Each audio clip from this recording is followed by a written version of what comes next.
Welcome of our channel masters of education. আজকে আমি নিয়ে এসেছি ইউজিসি নেট পেপার ওয়ানের প্রিভিয়াস ইয়ারের আরও কিছু প্রশ্ন। আগের ক্লাসে কিছু প্রশ্ন নিয়ে আলোচনা করেছিলাম, আজকের ক্লাসেও সেই রকমই প্রশ্ন নিয়ে আলোচনা করব। বেশি না কথা বলে প্রথমেই চলে যাই আমাদের প্রশ্নে।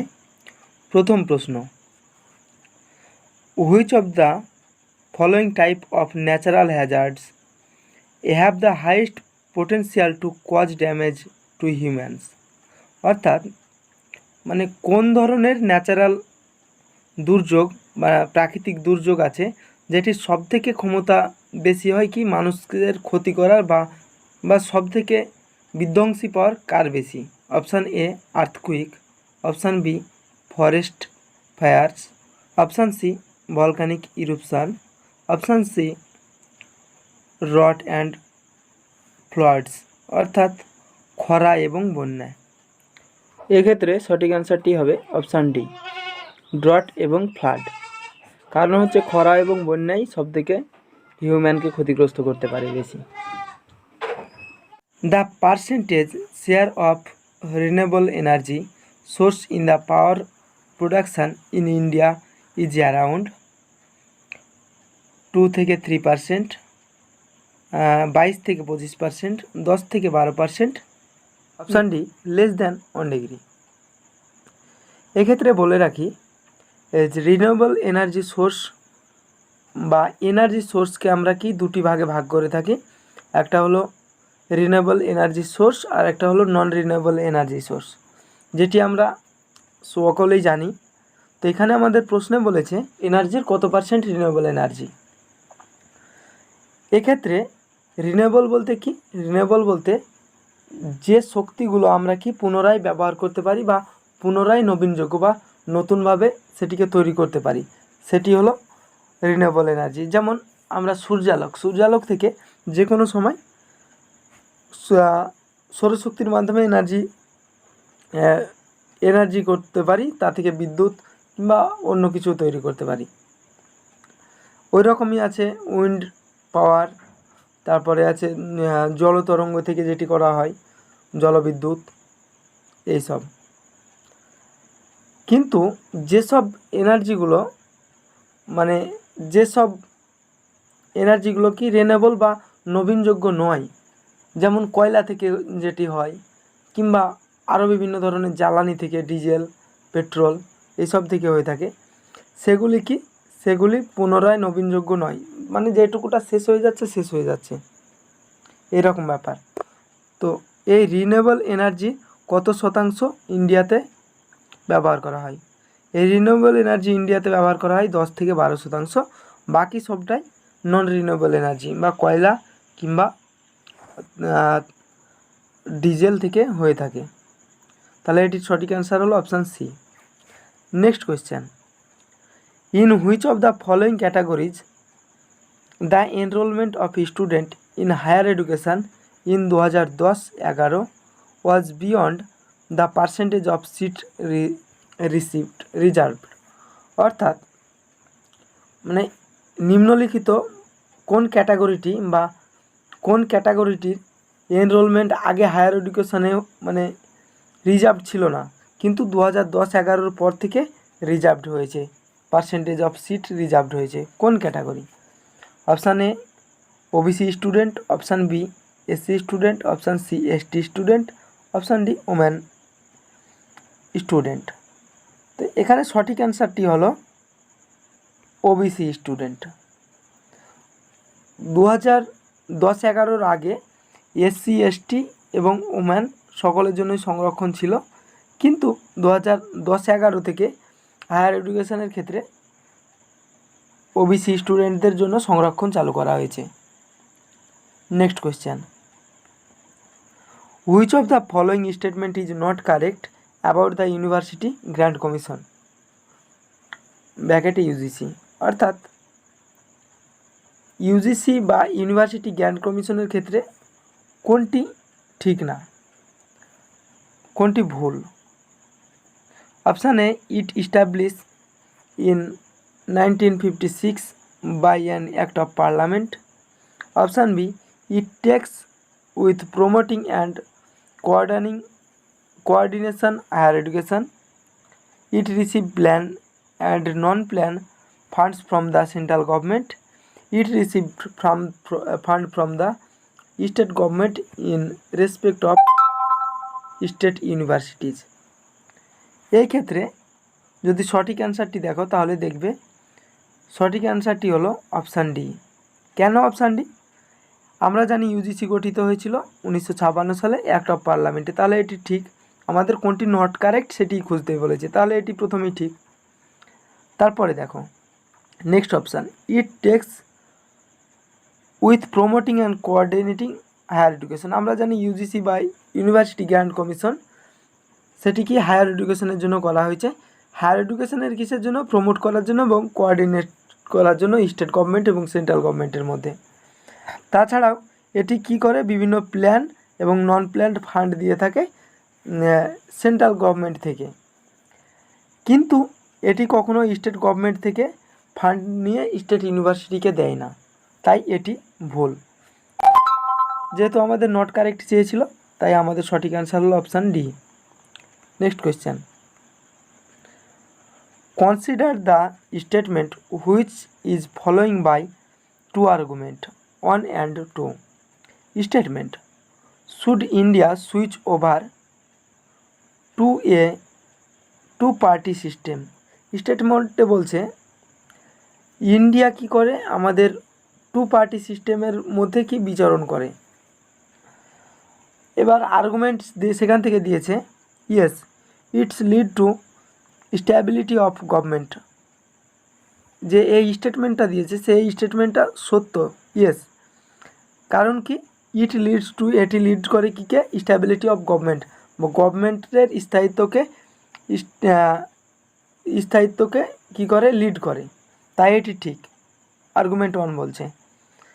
আর আর্গুমেন্ট 2 বলছে no, it will limit the choice of voters. এটি ভুল। কারণ কি? এখানে কি ভোটারের চয়েসের ওপর নির্ধারণ করে পার্টি সিস্টেমটা। ভোটার যদি চাই এক সিস্টেমেরও পার্টি রাখতে পারে, বা একজনকে ভোট দিয়ে পাস করাতে পারে, ফলে অন্য কোনো পার্টি নাও থাকতে পারে, সেটা বলছে।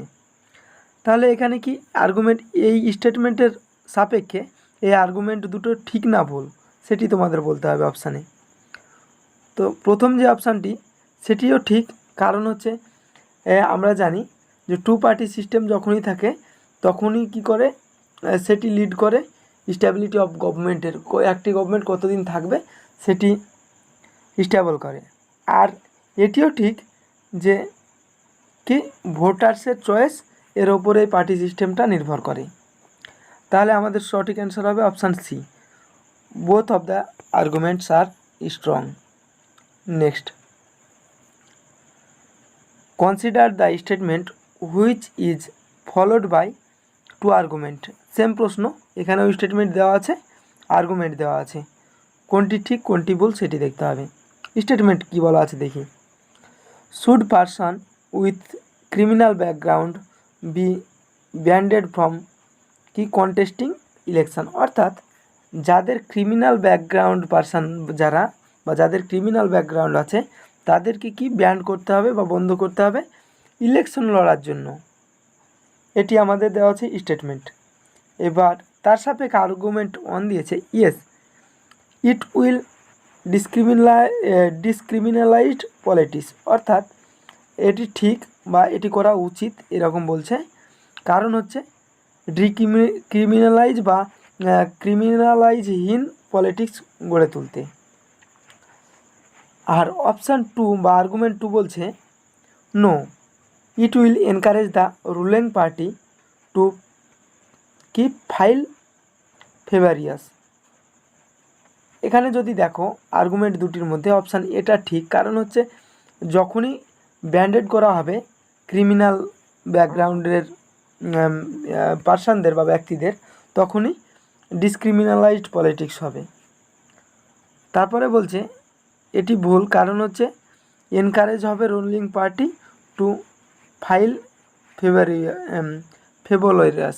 অর্থাৎ ফেভোরিয়াসের জন্য কি এনকারেজ হবে রুলিং পার্টিটি যদি এটি রাখা হয়, ক্রিমিনাল ব্যাকগ্রাউন্ডের লোক রাখা হয়। এটি সম্পূর্ণ ভুল, তাই এখানে সঠিক অ্যান্সার হবে option A. Argument only, argument one is strong. Next প্রশ্ন, which of the following statement is are correct about a জাজ of supreme Court of India? অর্থাৎ সুপ্রিম কোর্টের জাজের ক্ষেত্রে কোন স্টেটমেন্টটি কারেক্ট? অপশান এ, এ জাজ of supreme court is appointed by the president. আমরা জানি প্রেসিডেন্টের দ্বারাই সুপ্রিম কোর্টের জাজ নিযুক্ত হয়, তাহলে এটি ঠিক। তারপরে বলছে he hold office during the pleasure of President. অর্থাৎ প্রেসিডেন্টের অবর্তমানে তিনি কি করে, হোল্ড করে থাকে তার অফিসটি বা পোস্টটি।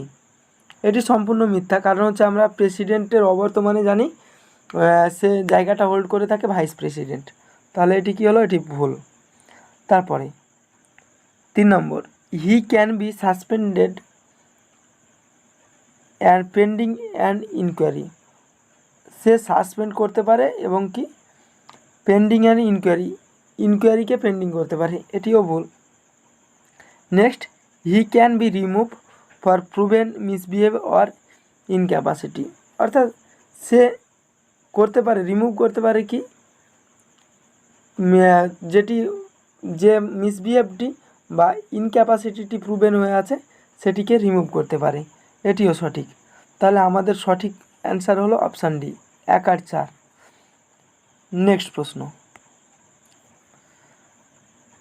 In the warrant of precedence the speaker of Lok Sabha comes next only to. অর্থাৎ ওয়ারেন্ট অফ প্রিসিডেন্সের পরে বা কার ক্ষমতা থাকে লোকসভায় স্পিকারের পরে, লোকসভায় স্পিকারের পরবর্তী ক্ষমতা আছে কার ক্ষমতার পরে সেটি বলেছে, বা স্পিকারের ক্ষমতা কার ক্ষমতার পরে হয়ে থাকে। তো এখানে যদি সঠিক অ্যান্সার দেখো তাহলে দেখবে প্রাইম মিনিস্টার। অর্থাৎ প্রাইম মিনিস্টারের পরবর্তীতেই যখন লোকসভা চলবে তখন প্রাইম মিনিস্টারের পরবর্তী ক্ষমতা স্পিকারের থাকে।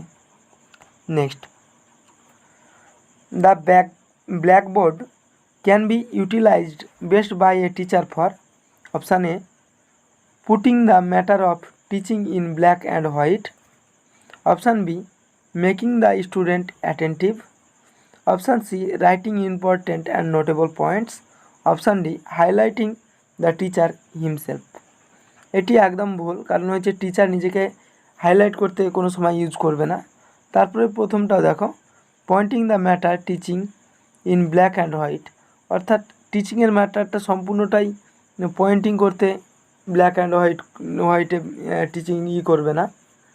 তারপরে কি, মেকিং দ্য স্টুডেন্ট অ্যাটেন্টিভ। হ্যাঁ, এটি অনেকাংশে ঠিক যে স্টুডেন্টকে অ্যাটেন্টিভ করতে ব্ল্যাকবোর্ড ইউজ করা হয়, কিন্তু সবথেকে যে কারণে ব্ল্যাকবোর্ড ইউজ করা হয় সেটি হলো writing important and notable point. অর্থাৎ যে পয়েন্টগুলো ভালো সে পয়েন্টগুলো যদি বোর্ডে নোট করা হয় বা লেখা হয় তাহলে শিক্ষার্থীদের অনেক দিন মনে থাকে এবং শিক্ষার্থীরা সেই পয়েন্টগুলোর প্রতি অ্যাটেন্টিভ হয়।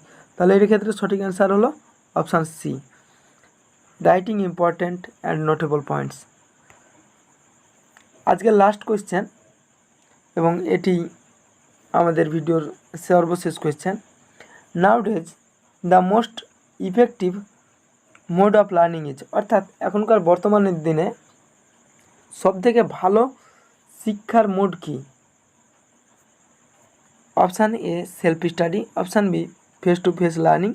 Option C, e learning. Option D, blended learning. এখানে সঠিক অ্যান্সারটি হবে ব্লেন্ডেড লার্নিং। কারণ হচ্ছে